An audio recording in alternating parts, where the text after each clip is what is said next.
बेडग येथील गणपती मंदिराजवळ राहणारे परशुराम बाबूराव हंगे वय वर्ष 50 यांचा मृतदेह आज सकाळी येथील कॅनोलच्या पाण्यात आढळून आल्याने परिसरात एकच खळबळ उडाली आहे।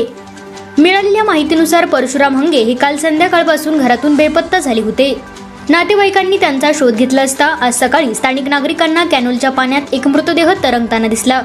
हा मृतदेह हंगेच यांचाच असल्याचे निष्पन्न होताच नागरिकांनी तातडीने मिरज ग्रामीण पोलीस ठाण्याला याची माहिती दिली। घटनेची माहिती मिळताच मिरज ग्रामीण पोलिसांचे पथक घटनास्थळी दाखल झाले।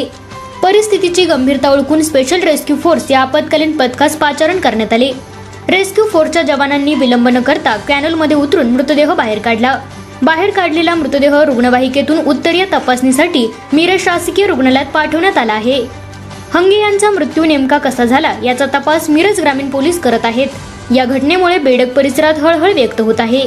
या बचाव मोहिमेत पथकाचे कमांडर कैलास वडर, सागर जाधव, महेश गव्हाणे आणि आसिफ मकानदार यांनी सक्रिय सहभाग घेतला।